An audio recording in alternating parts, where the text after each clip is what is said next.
Class 8 मैंने आपको आपकी हिंदी की पूरक पाठ्यपुस्तक भारत की खोज से पाठ 5 से बेटा पर्दा प्रथा, बाबर अकबर का भारतीयकरण की प्रक्रिया, साथ ही मुगल शासक एवं अकबर ने जो इमारतें बनवाई उसके बारे में पढ़ाया था। अब बेटा मैं आपको उसके आगे का भाग पढ़ाने व समझाने जा रही हूँ। पेज नंबर 82 पर बेटा आप आइए, पेज नंबर 82 ओपन कीजिए। उत्तर पश्चिम से आने वाले आक्रमणकारियों और इस्लाम का भारत पर बहुत प्रभाव पड़ा। जो बेटा उत्तर और पश्चिम से जो आक्रमणकारी आए थे और इस्लाम का भारत पे अत्यधिक प्रभाव पड़ा था। इस टकराहट ने उन बुराइयों को खोल कर रख दिया जो हिंदू समाज में घर कर गई थी, जैसे जात पात की सड़ांध, अछूत प्रथा और अलग अलग रहने की बेढप प्रवृत्ति, इस्लाम के भाईचारे और अपना मानने वालों के बीच बराबरी के सिद्धांतों का विशेषकर उन लोगों पर गहरा असर पड़ा जिन्हें हिंदू समाज में बराबरी का दर्जा देने से इनकार कर दिया गया था। इस विचारात्मक टकराहट से कई आंदोलन उठ खड़े हुए जिनका उद्देश्य धार्मिक समन्वय करना था। बेटा भारत पे इस्लाम धर्म का बहुत अधिक प्रभाव पड़ा था और ये जो प्रभाव पड़ा तो इस टकराहट ने क्या किया कि जो बुराइयां थीं, जो कमियां थीं, उनको खोल के रख दिया। हिंदू समाज में बेटा जो बुराइयां थीं, जो कमियां थीं, उसका पर्दाफाश किया, उसको खोल के रख दिया। जैसे क्या, जात पात मानने वाले, अछूत प्रथा को मानने वाले, साथ ही अलग अलग रहने का ढंग, उनकी प्रवृत्ति, इस्लाम में भाईचारे और अपना मानने वालों के बीच में बेटा आइए पेज नंबर 83 पर। मानने वालों के बीच में क्या था, बराबरी के सिद्धांतों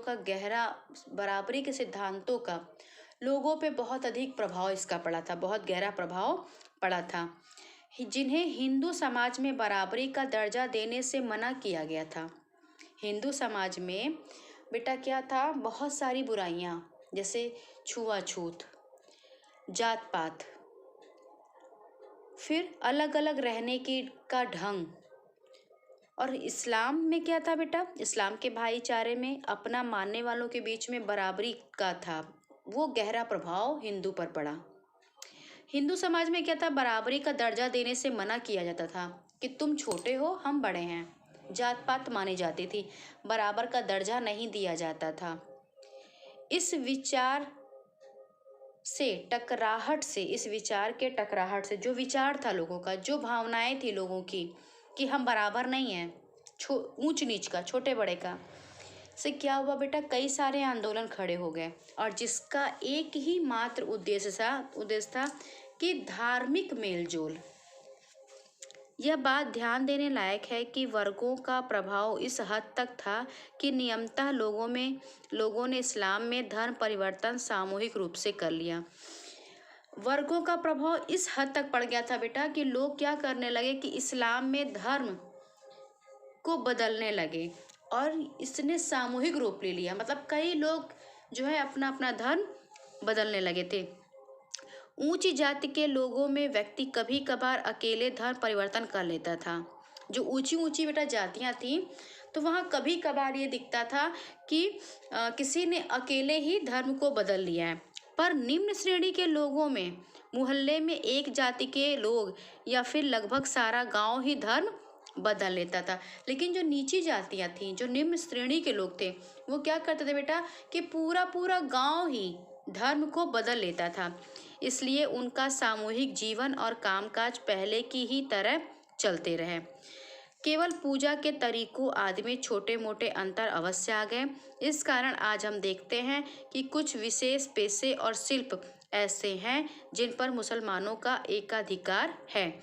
इस तरह कपड़ा बुनने का काम मुख्यतः और ज़्यादातर हिस्सों में पूरी तरह मुसलमान करते हैं। बेटा पूरा पूरा गांव जो है धर्म परिवर्तन कर लेता था, तो इसलिए इसका प्रभाव जो पड़ा, तो कामकाज और सामूहिक जीवन तो चलता रहा, वैसे ही रहा, लेकिन हाँ पूजा पाठ के तरीकों में परिवर्तन जरूर आया। इसीलिए बेटा आज हम क्या देखते हैं कि इसका प्रभाव पेशे पर और शिल्प पर भी पड़ा। इसीलिए आज हम क्या देखते हैं बेटा कि ज़्यादातर पेशों पर मुसलमानों का ही अधिकार है, मुसलमान ही करते हैं। जैसे कि कपड़ा बुनने का जो काम है वो ज़्यादातर हिस्सों में मुसलमान लोग ही करते हैं। भारत में रहने वाले अधिकतर मुसलमानों ने हिंदू धर्म से धर्म परिवर्तन किया था। कुछ लंबे संपर्क के कारण भारत के हिंदुओं और मुसलमानों ने बहुत सी समान विशेषताएं, आदतें, रहने सहने के ढंग और कलात्मक रुचियां विकसित की। भारत में रहने वाले बेटा ज़्यादातर मुसलमानों ने क्या किया था, हिंदू धर्म से धर्म परिवर्तन कर लिया था, हिंदू धर्म से धर्म परिवर्तन कर लिया था। और संपर्क के कारण भारत में जो हिंदुओं और मुसलमानों में बहुत सी ऐसी विशेषताएं थी जो एक जैसी थी। उनकी आदतें, उनके रहन सहन का ढंग, उनकी रुचियां, उनके शौक एक जैसे थे। वे शांतिपूर्वक एक कौम के लोगों की तरह साथ साथ रहा करते थे, एक दूसरे के त्योहारों और जलसों में शरीक होते थे, एक ही भाषा बोलते थे तथा बहुत कुछ एक ही तरह से रहते थे और एकदम एक जैसी आर्थिक समस्याओं का सामना करते थे। ऐसे थे बेटा हिंदू मुसलमान उस समय ऐसे थे कि एक दूसरे के त्योहारों में जाना, शरीक होना, एक ही भाषा बोलना, आर्थिक समस्याओं का भी एक जैसे ही उसका सामना करना होता था, मतलब एक ही जैसा सामना वे करते थे, एक ही तरह से रहते थे, मतलब कोई अंतर ही नहीं था हिंदू और मुसलमान में बेटा, कोई भी परिवर्तन, कोई भी अंतर, कोई भी मतलब उनके अंदर कोई भिन्नता थी ही नहीं, एक जैसे ही रहते थे। यह तमाम आपसदारी और एक साथ रहना सहना उस वर्ण व्यवस्था के बावजूद हुआ जो ऐसे मेल मिलाप में बाधक थी। बेटा जो वर्ण व्यवस्था होती है वो इस तरह के मेल जोल में क्या बनती है, बाधा बनती है, फिर भी कोई बाधा नहीं आई। एकाध उदाहरणों को छोड़कर आपस में शादी ब्याह नहीं होते थे। जब ऐसा होता था तो दोनों पक्ष मिलकर एक नहीं होते थे, आपसी खान पान भी नहीं होता था, पर इस मामले में बहुत कड़ाई नहीं बरती जाती थी।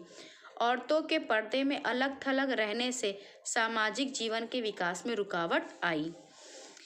एक आध बेटा कोई ऐसे उदाहरण थे जिनको छोड़कर आपस में शादी ब्याह नहीं करते थे, और जब भी कभी ऐसा होता था तो पक्ष मिलकर एक नहीं होते थे, आपसी उनके बीच में फिर आपसी अगर शादी ब्याह होते थे तो फिर आपसी खान पान भी नहीं होता था। लेकिन औरतें बेटा जो पर्दे में रहती थीं, इससे क्या हुआ कि पर्दे में रहने के कारण सामाजिक जीवन के विकास में बहुत बड़ी बाधा आई, बहुत बड़ी रुकावट आई, अड़चन आई कि औरतें जो थीं वो पर्दे में ही रहती थीं। अलग थलग रहने से इसका प्रभाव सामाजिक जीवन पर पड़ा। अब आइए बेटा पेज नंबर 84 पर। गांव की आम जनता में अर्थात आबादी के बड़े हिस्से में जीवन मिला जुला था और उनमें सामूहिकता नहीं कहीं अधिक थी। गांव के सीमित घेरे के भीतर हिंदू और मुसलमानों के बीच गहरे संबंध थे। वर्ण व्यवस्था से कोई बाधा नहीं थी। हिंदुओं ने मुसलमानों को भी एक जात मान लिया था। वे एक दूसरे के त्योहारों में शरीक होते थे और कुछ अर्ध धार्मिक से त्योहार दोनों के बीच समान रूप से मनाए जाते थे। उनके लोकगीत भी एक ही थे। इनमें से ज़्यादातर लोग किसान, दस्तकार और शिल्पी थे। गाँव की बेटा जो जनता थी, यानी कि आबादी के एक बड़े हिस्से में जो जीवन था हिंदू और मुस्लिम का, वो मिला जुला था। उनमें सामूहिकता कहीं अधिक देखने को मिलती थी। जहाँ बेटा घनी आबादी वाला जो गांव था वहाँ पर हिंदू और मुस्लिम में सामूहिकता अधिक दिखाई पड़ती थी। वर्ण व्यवस्था जो थी उसका कोई भी प्रभाव नहीं पड़ा, मतलब कोई भी बाधा वर्ण व्यवस्था की वजह से नहीं आई। हिंदू और मुसलमानों को भी एक ही जात का मान लिया जाता था। और इनमें से ज़्यादातर जो लोग थे बेटा, वे थे किसान, दस्तकार और शिल्पी। मुगल शासन काल के दौरान बहुत से हिंदुओं ने दरबार की भाषा फारसी में पुस्तकें लिखी। इनमें से कुछ पुस्तकें कालजयी रचनाएं मानी जाती हैं। इसी समय मुसलमान विद्वानों ने फारसी में संस्कृत की पुस्तकों का अनुवाद किया और हिंदी में लिखा। हिंदी के सबसे प्रसिद्ध कवियों में दो हैं। पहला मलिक मोहम्मद जैसी, जिन्होंने पद्मावत लिखा है, और अब्दुल रहीम खान खाना, जो अकबर दरबार के अमीरों में थे और उनके संरक्षक के पुत्र थे। खान खाना अरबी, फारसी और संस्कृत तीनों भाषाओं के विद्वान थे और उनकी हिंदी कविता का स्तर बहुत ऊंचा था। कुछ समय तक वे शाही सेना के सिपह सालार रहे। फिर भी उन्होंने मेवाड़ के उन राणा प्रताप की प्रशंसा में लिखा जो बराबर अकबर से युद्ध करते रहे और उनके सामने कभी हथियार नहीं डाले। मुगल शासन काल के बाद बेटा हिंदुओं ने दरबार की जो भाषा होती, दरबारी भाषा, तो फारसी में पुस्तकें भी लिखी। इनमें से इसी समय बेटा मुसलमान विद्वानों ने क्या किया, फारसी में संस्कृत की पुस्तकों का अनुवाद किया। पुस्तकें थी संस्कृत की, मगर उनका अनुवाद जो है फारसी में किया और हिंदी में लिखा। दो प्रसिद्ध कवि हैं, एक है मलिक मोहम्मद जैसी, जिन्होंने बेटा पद्मावत लिखा, और दूसरे हैं अब्दुल रहीम खान खाना, जो अकबर दरबार के अमीरों में एक थे। जो रहीम थे बेटा, उन्हें तीनों भाषाएं आती थीं, तीनों भाषाओं के वे विद्वान थे, अरबी, फारसी और संस्कृत। हिंदी की कविता भी उन्होंने बहुत सारी लिखी। मेवाड़ के जो राणा प्रताप थे बेटा, उनकी प्रशंसा में रहीम ने लिखा, जो राणा का बराबर अकबर से युद्ध होता था और राणा ने कभी भी हथियार नहीं डाला था। तो रहीम और जैसी उस समय के दो महान कवि रहे। औरंगजेब ने उल्टी गंगा बहाई, हिंदू राष्ट्रवाद का उभार, और शिवाजी। औरंगजेब समय के विपरीत चलने वाला शासक था। क्लास 8 ये औरंगजेब के बारे में बेटा बहुत ध्यान से पढ़िएगा। औरंगजेब समय के विपरीत चलने वाला शासक था। अपनी सारी योग्यता और उत्साह के बावजूद उसने अपने पूर्वजों के द्वारा किए गए कामों पर पानी फेरने का प्रयास किया। वह धर्मांध और कठोर नैतिकवादी था। उसे कला या साहित्य से कोई प्रेम नहीं था। हिंदुओं पर पुराना घृणित जजिया कर लगाकर और उनके बहुत से मंदिरों को तुड़वाकर उसने अपनी प्रजा के बहुत बड़े हिस्से को नाराज कर दिया। उसने उन अभिमानी राजपूतों को भी नाराज कर दिया जो मुगल साम्राज्य के अवलंब और स्तंभ थे। औरंगजेब जो था बेटा, वह विपरीत चलने वाला शासक था। औरंगजेब जो था बेटा, वह उल्टा चलने वाला, विपरीत चलने वाला शासक था। बहुत ही योग्य था, योग्यता और उत्साह भी थी उसके पास। उसके बाद भी बेटा उसके पूर्वजों ने जो काम किया था, उसने सारे काम को आगे तो नहीं बढ़ाया, उल्टा क्या किया, उसने सभी कामों में पानी फेर दिया। वह कठोर नैतिकवादी था बेटा। उसे कला से, साहित्य से कोई भी लगाव, कोई भी प्रेम नहीं था। हिंदुओं पर पुराना घृणित जजिया कर लगाया था। उसने बहुत सारे मंदिरों को तुड़वा दिया था और अपनी बहुत बड़ी प्रजा के बहुत बड़े हिस्से को भी नाराज कर दिया था। जो मुगल साम्राज्य के, उसने उन राजपूतों को भी नाराज कर दिया था बेटा, जो कि मुगल साम्राज्य के एक अवलंब थे, एक खंभे थे, एक सहारा थे, स्तंभ थे। उन्हें भी औरंगजेब ने नाराज कर दिया था। उत्तर में सिख उठ, आइए बेटा पेज नंबर 85 पर। सिख खड़े हुए, उत्तर में सिख खड़े हुए। वे हिंदू और मुस्लिम विचारों का किसी हद तक समन्वय करने वाले शांतिप्रिय समुदाय के प्रतिनिधि थे, जो दमन और अत्याचार के विरुद्ध एक सैनिक बिरादरी के रूप में संगठित हो गए। भारत के पश्चिमी समुद्र तट पर उसने प्राचीन राष्ट्रकूटों के वंशज लड़ाकू मराठों को क्रुद्ध कर दिया। ठीक ऐसे समय जब उनके बीच एक अद्भुत सेना नायक उठ खड़ा हुआ था। उत्तर में बेटा अब सिख जो है वो उठ रहे थे। वे जो है सिख जो थे हिंदू और मुस्लिम विचारों को किसी तरह से किसी हद तक हिंदू और मुसलमानों के विचारों को किसी हद तक मेल जोल करने वाले शांति प्रिय समुदाय के प्रतिनिधि थे।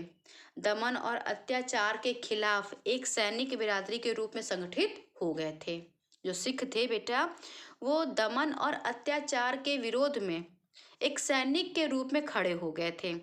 भारत के पश्चिमी समुद्र तट पर उन्होंने प्राचीन राष्ट्रकूटों के वंशज लड़ाकू मराठों को भी नाराज कर दिया। और ठीक ऐसे समय कि जब एक अद्भुत सेना नायक उठ रहा था, अद्भुत सेना नायक उस समय उठ खड़ा हो रहा था, उसी समय जो है वंशज लड़ाकू मराठों को नाराज कर दिया था। मुगल साम्राज्य के दूर दूर तक फैले क्षेत्रों में उत्तेजना फैल गई और पुनर्जागरणवादी विचार पनपने लगा, जिसमें धर्म और राष्ट्रवाद का मेल था। वह आधुनिक युग जैसा धर्मनिरपेक्ष ढंग का राष्ट्रवाद नहीं था, ना ही इसकी व्याप्ति पूरे भारत में थी। मुगल साम्राज्य दूर दूर तक फैले क्षेत्रों में उत्तेजना फैल गई। जो मुगल साम्राज्य था बेटा जो दूर दूर तक के क्षेत्रों में फैला था उसमें उत्तेजना आ गई, उत्तेजना फैल गई और पुनर्जागरणवादी जो विचार है वो अब जो है जन्म लेने लगा।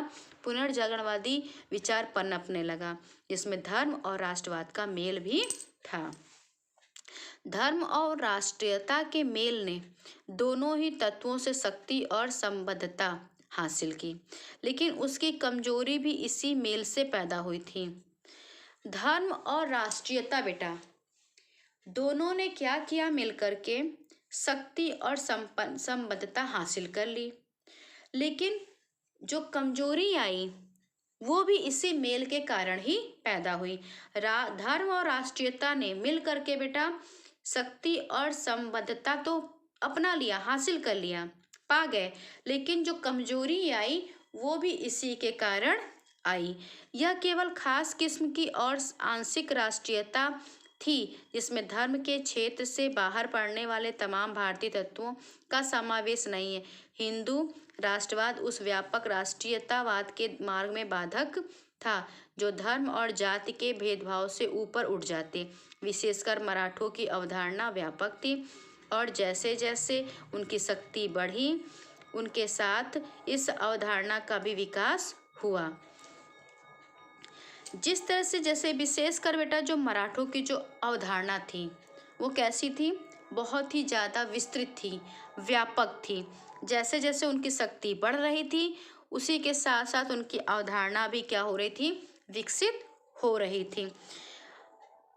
धर्म के क्षेत्र में बाहर पड़ने वाले तमाम भारतीय तत्वों का समावेश उसमें नहीं था। जो तत्व थे राष्ट्रीयतावाद के जो तत्व जिसमें धर्म के क्षेत्र में बाहर धर्म के क्षेत्र में पड़ने वाले जो तमाम भारतीय तत्वों का समावेश उसमें नहीं था। राष्ट्रीयता के मार्ग में जो बाधक था जो धर्म जाति के भेदभाव से ऊपर उठ जाती है। तो खासकर इसमें कौन थे, मराठे। मराठों की जो अवधारणा थी वो तो व्यापक थी, लेकिन जैसे जैसे उनकी शक्ति बढ़ रही थी बेटा वैसे वैसे ही अवधारणा का भी विकास हो रहा था। 1784 में वारेन हेस्टिंग ने लिखा था, हिंदुस्तान और दक्षिण के तमाम लोगों में से केवल मराठों के मन में राष्ट्र प्रेम की भावना है जिसकी गहरी छाप राष्ट्र के हर व्यक्ति के मन पर है। मराठे अपनी राजनीतिक और सैनिक व्यवस्था और आदतों में उदार थे और उनके भीतर लोकतांत्रिक भावना थी, इससे उन्हें शक्ति मिलती थी। शिवाजी औरंगजेब से लड़ा जरूर पर उसने मुसलमान को खुलकर नौकरियां दी। वारेन हेस्टिंग ने बेटा लिखा है कि हिंदुस्तान और दक्षिण के जो तमाम लोग थे उनमें से मात्र केवल मराठों के मन में ही राष्ट्र प्रेम की भावना भरी थी। राष्ट्र के प्रति जो प्रेम होता है वो मात्र मराठों के ही मन में था और इसकी जो प्रेम था राष्ट्र से बेटा वो गहरी छाप भी हर व्यक्ति के अंदर पाई जाती थी। सच्ची मोहब्बत थी, सच्चा प्रेम था। मराठे अपनी राजनीतिक और सैनिक व्यवस्था और आदतों में उदार थे। उन्हीं में से बेटा उनके भीतर लोकतांत्रिक की भी भावना भरी हुई थी कूट कूट के। इससे क्या मिलती थी? इससे प्रत्येक व्यक्ति को शक्ति भी मिलती थी। शिवाजी अंग्रेज से बेटा लड़ा तो जरूर, शिवाजी अंग्रेज से तो लड़ा तो जरूर, लेकिन उसने क्या किया? मुसलमानों को खुलकर नौकरी भी दी थी। मुगल साम्राज्य के खंडित होने का महत्वपूर्ण कारण आर्थिक ढांचे का चरमराना था। मुगल साम्राज्य का बेटा खंडित हो जाना, मुगल साम्राज्य का टुकड़ों में विभक्त हो जाना, इसका महत्वपूर्ण जो कारण था वह था आर्थिक ढांचे का चरमरा जाना, आर्थिक ढांचे का टूट जाना। किसान बार बार विद्रोह करते थे। इनमें से कुछ आंदोलन बड़े पैमाने पर हुए। 1669 ईस्वी में के बाद जाट किसान जो राजधानी से बहुत दूर नहीं थे, बार बार दिल्ली सरकार के खिलाफ खड़े होते रहे। गरीब लोगों का एक अन्य विद्रोह सतनामियों का था। मुगल साम्राज्य बेटा खंडित हुआ तो उसका एकमात्र कारण था कि आर्थिक ढांचा चरमरा जाना। किसान जो थे वे बार बार विद्रोह करते थे और इनमें से तो कुछ ऐसे बेटा आंदोलन थे जो बड़े बड़े पैमाने पर होते थे। 1669 के बाद जो बेटा जो जाट किसान आए, जाट किसान ने क्या किया? राजधानी से बहुत दूर तो नहीं थे, लेकिन बार बार वे क्या करते थे? दिल्ली सरकार के विरोध में खड़े हो जाते थे। गरीब लोगों का एक अन्य विद्रोह था, गरीब लोगों का भी एक अन्य विद्रोह था जो था बेटा सतनामियों का। अब आइए बेटा पेज नंबर 86 पर। उस समय जब साम्राज्य में फूट और बगावत फैली हुई थी, पश्चिमी भारत में नई मराठा शक्ति विकास कर रही थी और अपने को मजबूत कर रही थी। शिवाजी, जिनका जन्म 1627 में हुआ था, पहाड़ी इलाकों के सख्त जान लोगों के आदर्श छापामार नेता थे। उनके घुड़सवार दूर दूर तक छापे मारते थे। उन्होंने सूरत को, जहां अंग्रेजों की कोठियां थीं, लूटा और मुगल साम्राज्य के दूर दूर तक फैले क्षेत्रों पर चौथ कर लगाया। उन्होंने मराठों को एक शक्तिशाली संगठित फौजी दल के रूप दिया, उन्हें राष्ट्रीयतावादी पृष्ठभूमि प्रदान की और दुर्जय शक्ति का रूप दिया। 1680 ईस्वी में उनकी मृत्यु हो गई, लेकिन मराठा शक्ति तब तक बढ़ती गई जब तक भारत पर उसका प्रभुत्व नहीं हो गया। उस समय बेटा जब साम्राज्य में फूट हो रही थी और चारों तरफ बगावत फैल रही थी, जब साम्राज्य में फूट और बगावत फैल रही थी, तो पश्चिम में भारत में एक नई शक्ति, एक नई मराठा शक्ति विकसित हो रही थी, विकास कर रही थी और अपने को क्या कर रही थी? पूरी तरह से मजबूत बना रही थी। शिवाजी, इनका जन्म 1627 में हुआ। पहाड़ी इलाकों के सख्त जान लोगों के आदर्श और छापामार नेता थे शिवाजी। उनके जो घुड़सवार थे शिवाजी के, वो दूर दूर तक जाते बेटा और छापा मारते थे। उन्होंने क्या किया था? सूरत को, जहाँ अंग्रेजों की बनी हुई कोठियाँ थी, अंग्रेजों की कोठियाँ थी, उन्हें लूट लिया। मुगल साम्राज्य के दूर दूर तक फैले क्षेत्रों पर भी चौथ कर लगाया। उन्होंने मराठों को एक शक्तिशाली संगठित फौजी दल का रूप भी दिया। 1680 में शिवाजी की मृत्यु हो गई, लेकिन मराठा शक्ति तब तक बेटा और बढ़ गई थी और तब तक बढ़ी थी जब तक कि भारत पर उसका प्रभुत्व नहीं हो गया था। तो इस तरह से क्लास 8 आपने औरंगजेब के बारे में जाना, शिवाजी के बारे में जाना, पर्दा प्रथा के बारे में जाना। इस चैप्टर से जो नई नई बेटा समस्याएं उत्पन्न हुई थी भारत में, आपको उनके बारे में पता चला कि भारत में कौन कौन सी नई नई समस्याएं पैदा हुई थी। तैमूर, महमूद गजनवी, प्रभुत्व के लिए मराठों और अंग्रेजों के बीच संघर्ष, अंग्रेजों की विजय। सन 1707 में औरंगजेब की मृत्यु के बाद 100 वर्ष तक भारत पर अधिकार करने के लिए विविध रूपों में संघर्ष चलता रहा।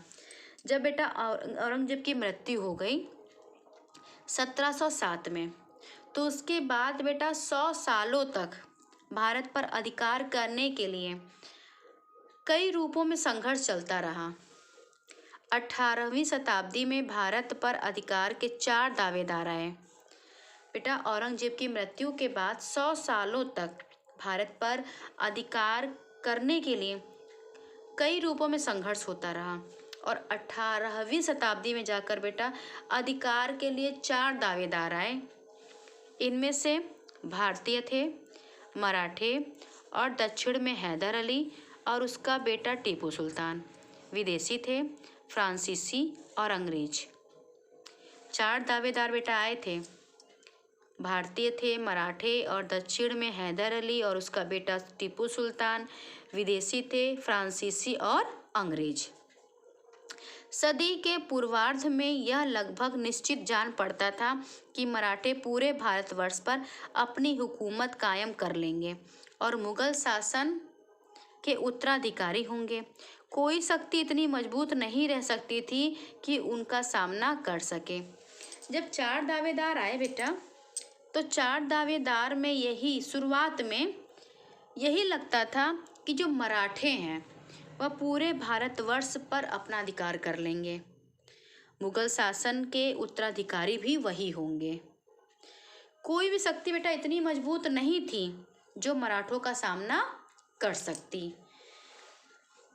ठीक उसी समय उत्तर पश्चिम में एक नया बवंडर उठ खड़ा हुआ और ईरान का नादिर शाह दिल्ली पर टूट पड़ा। उसने बड़ी मार काट और लूटपाट मचाई, अपने साथ बेशुमार दौलत ले गया, जिसमें प्रसिद्ध तख्ते ताऊस भी था। दिल्ली के शासक कमजोर और नपुंसक हो चुके थे और मराठों से नादिर शाह की टकराहट नहीं हुई उसके हमले से मराठों का काम आसान हो गया। वे बाद के वर्षों में पंजाब में भी फैल गए। एक बार फिर ऐसा लगा कि भारत मराठों के अधीन हो जाएगा। उत्तर पश्चिम में बेटा एक नया बवंडर उठ खड़ा हुआ था और बवंडर क्या था? ईरान का था नादिर शाह, जो आया और दिल्ली पर बेटा टूट पड़ा। उसने बहुत लूटपाट की, साथ ही मार काट की और भारत की बेशुमार दौलत अपने साथ ले गया। दिल्ली के शासक कमजोर और अब नपुंसक भी हो चुके थे नादिर शाह के आगे। और मराठों से नादिर शाह की टकराहट नहीं हुई, लेकिन उसके हमलों से मराठों का काम तो आसान हो गया। नादिर शाह ने जो हमला किया उससे क्या हुआ? मराठों का काम आसान हो गया। वे बाद के वर्षों में पंजाब में भी फैल गए। मराठे जो थे बाद के समय में वो पंजाब में भी फैल गए। एक बार फिर ऐसा लगने लगा बेटा कि जैसे कि जो भारत है वो मराठों के अधीन हो गया है। अब आइए बेटा पेज नंबर 87 पर।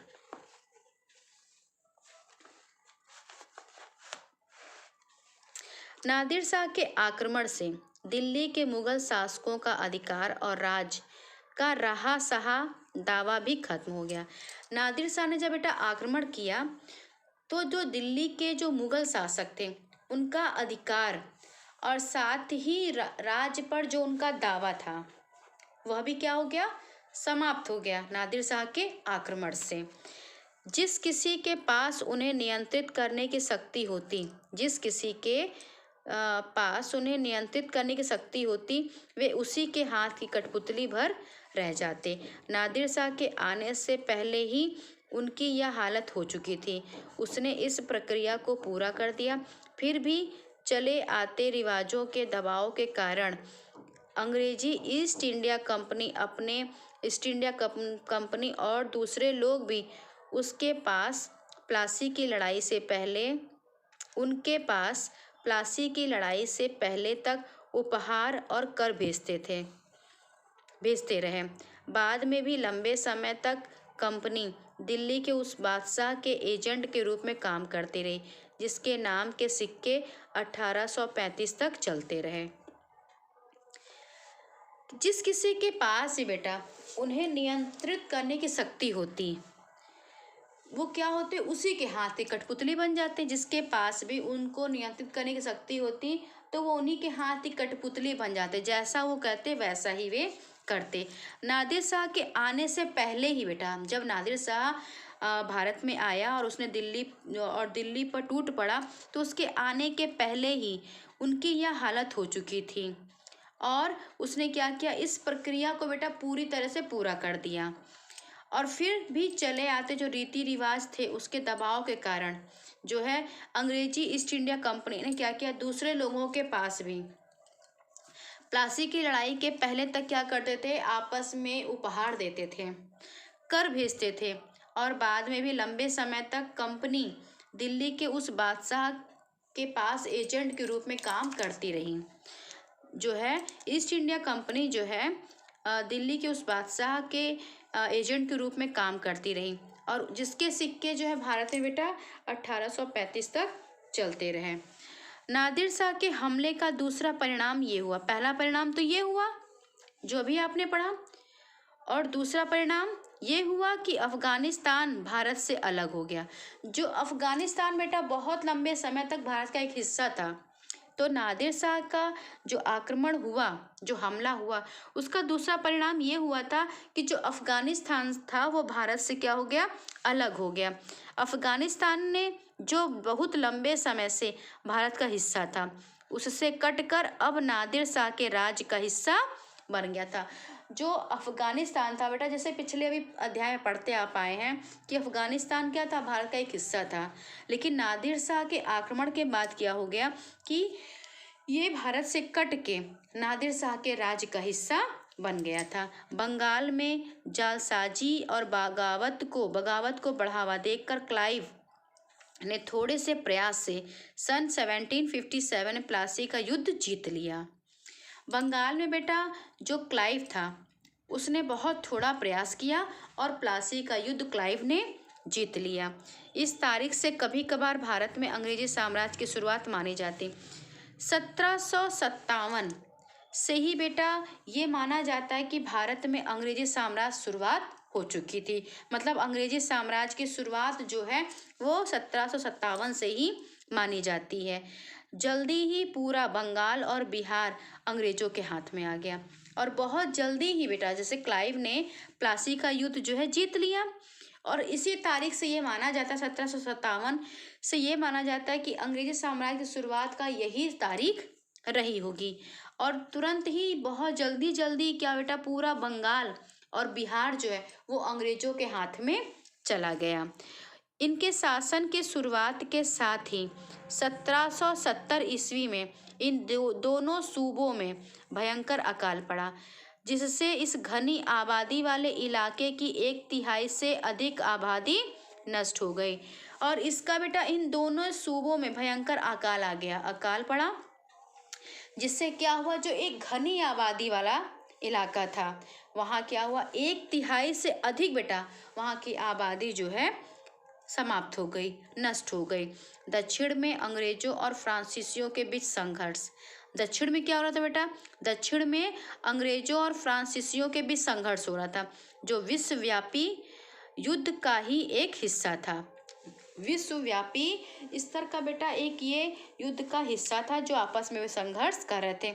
अंग्रेजों की विजय से में समाप्त हुआ और भारत से फ्रांसीसियों का लगभग नामो निशान मिट गया।